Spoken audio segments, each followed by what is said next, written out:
Ladies and gentlemen, thank you for your kind invitation to address your conference. I will ask you to please bear with me for some 15 minutes as I walk you through the European Commission's approach to merger control with a focus on ecosystems. Market developments continue to pose new challenges for merger control enforcers. I'm thinking about issues such as industry consolidation on the rise, development of digital ecosystems, or the need to preserve innovation competition, which is also something really important for the green transition. The role of merger control in the face of these trends is to preserve competition in all sectors, in all markets, in all spaces. The well-established conventional industries of today, just as well as the nascent and novel industries of tomorrow. First, we remain focused on tackling market concentration arising from mergers between competitors. Preventing problematic consolidation in already concentrated markets or horizontal concerns in oligopolistic markets is our bread and butter, and this is shown by our track record. The CK Telecom's judgment of the Court of Justice was in July last year, and it brought about a welcome clarity on some fundamental notions of law, notably that horizontal mergers cases in so-called gap cases are also subject to a standard of balance of probabilities. Now we are even better placed to investigate and intervene in these markets where necessary. In telecoms, of course, but also beyond. At a time when there is a lot of media focus on interventions in tech and in digital deals, I think it is important to recognize that most of our interventions are due to very traditional horizontal concerns in traditional industries. Let me turn now to non-horizontal transaction and the notion of ecosystems. Also, in the enforcement of non-horizontal theories of harm, the Commission has a strong track record. We want to protect the contestability of markets at all levels of interaction. So we take, and have always taken, non-horizontal concerns very seriously. We note that in the past, we have quite often been the ones to intervene in non-horizontal transactions, raising complex issues. By requiring commitments from the merging parties, for example, in Google Fitbit or in Meta Customer. But although inherently more complex to assess than horizontal overlaps, transactions can have harmful exclusionary effects, which can be as harmful as horizontal consolidation in some instances. The theories of harm in non-horizontal cases depend on the competitive dynamics of each case. Transaction may lead to inputs or to customer foreclosure. Furthermore, they can enable the leveraging of market power from one market onto another, or allow the entrenchment of market power in a core market. Non-horizontal mergers take place very much across all industries. And even before digital ecosystems became a market reality, we always looked at whether the combination of the parties' products or services risk having a harmful impact outside the combined entities ecosystem. Notably, the combination of complementary products led in a number of cases to interoperability concerns between the combined entities ecosystem and third parties. We cleared several cases for that reason only subject to interoperability commitments. Ecosystems theories of harms is a catchy phrase, but it is important to unpack what it means. And in reality, for me, it is nothing more and nothing less than a continuation of what we've been doing in the past. So there is no real change of course in merger control per se. I would like to clarify how the fact that a merger involves an ecosystem has an impact on its review by the Commission. The concept of an ecosystem has been explicitly confirmed by the General Court. And as the Court underlined in the Android judgment, in digital ecosystems, markets may be, and I quote, distinct but interconnected, requiring a multi-level or multi-directional examination. These complementarities are important when assessing the overall strategy of the company. In a merger context, the fact that markets are complementary and interconnected, part of an ecosystem, is just as relevant as it is in antitrust. And it explains why we have always put an emphasis on the need to look closely at non-horizontal relationships. So, this is not new for us. But what is new is that it is now widely acknowledged. The complexity of these cases is that we need to assess the relationships across multiple services and how those feed into the deal rationale and the competitive effects. The relationships between otherwise complementary services can have a strong impact on the incentives, competitive dynamics, or the effects of the transaction. These ecosystems are a business reality in today's economy. This is, of course, true notably in digital markets. And so competition policy has to take them into account if we want to be effective. But I would like to stress that in my view, there is no really an ecosystem theory of harm as such. An ecosystem is only the market context that we consider in the assessment of the respective theories of harm. How do we navigate these issues?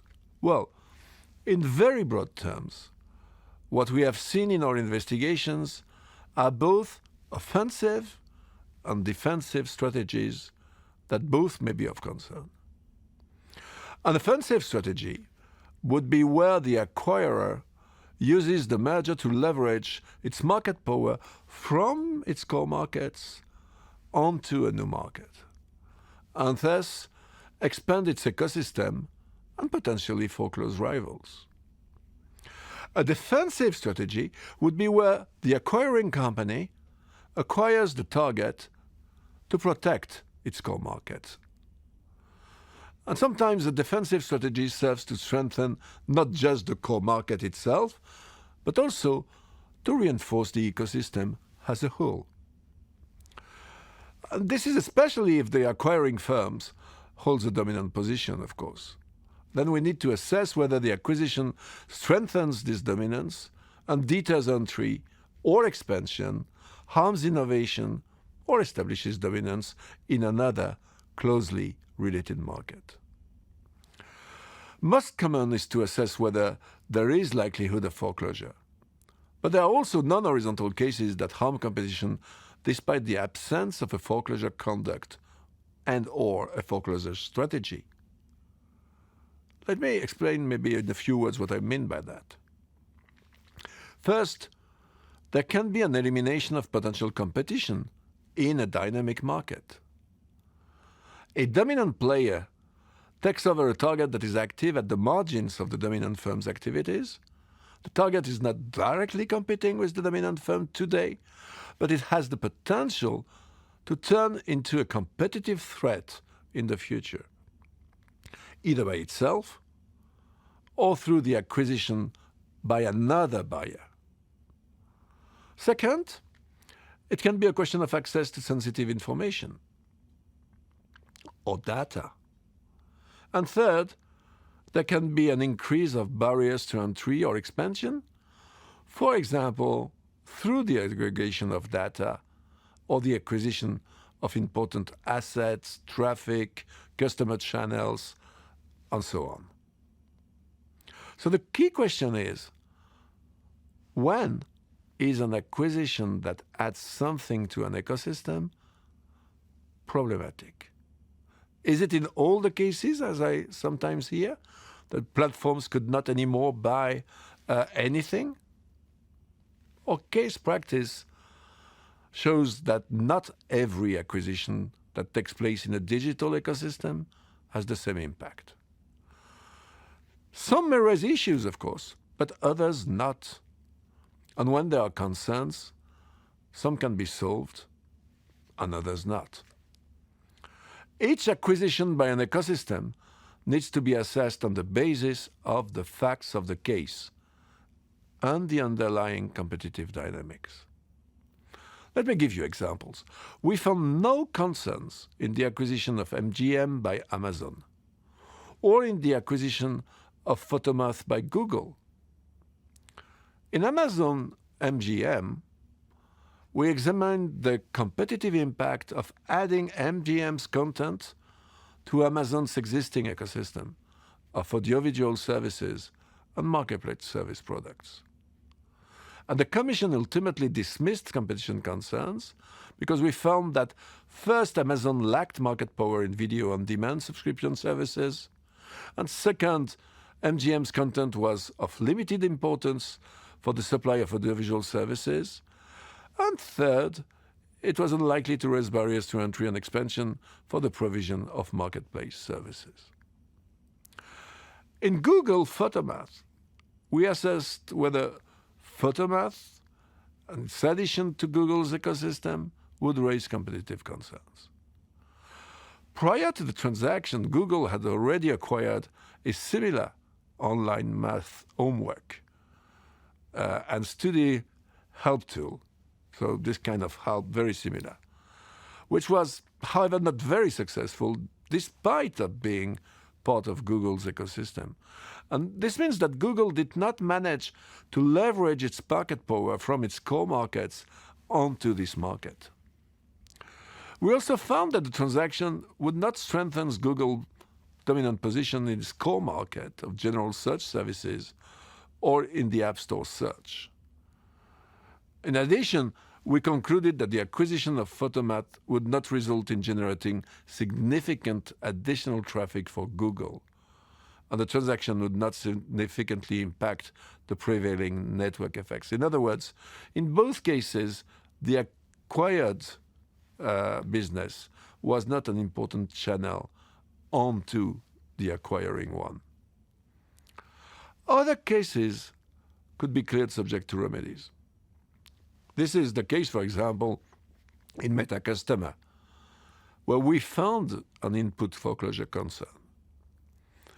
As part of our vertical assessment, we looked at whether Meta would have an incentive to get businesses to switch to Customer in order to steer them into its ecosystem so it could cross-sell other products to them.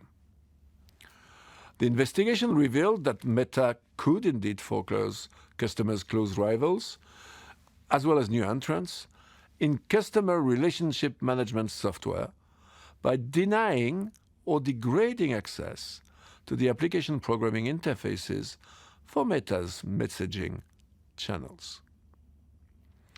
However, the concern could be addressed with an access commitment that would prevent foreclosure of customers' competitors. Similarly, in Google Fitbit, the Commission's conditional clearance decision including three quasi-structural remedies. First, the prohibition for Google to use Fitbit's user data for advertising purposes. Second, the obligation to preserve free access to Fitbit's user health data by digital healthcare companies. And third, mandatory interoperability between competing device manufacturers and the Android ecosystem. But of course, sometimes these transactions create problems, and sometimes these problems cannot solve through remedies. In the recent Booking eTraveli case, we found concerns due to the competitive dynamics in the ecosystem. Here, the concern was that this acquisition would strengthen Booking's dominant position in its core market by acquiring a target which is active in a neighboring market. And this happens because of the strength of network effects in combination with consumer inertia in the OTA markets. The transaction would have allowed Booking to get a large amount of additional traffic and customer access early on in customers' trip planning or trip booking process. The strengthening of Booking's dominant position would have further increased its bargaining position towards hotels and diverted demand from cheaper sales channels to Booking, thus increasing the hotel's costs. Moreover, the transaction may also have resulted in higher prices for end consumers. That is why we ultimately had to prohibit this transaction. Thank you very much again. This will conclude my address. I wish you a very successful and a very productive conference in Berkeley. Goodbye.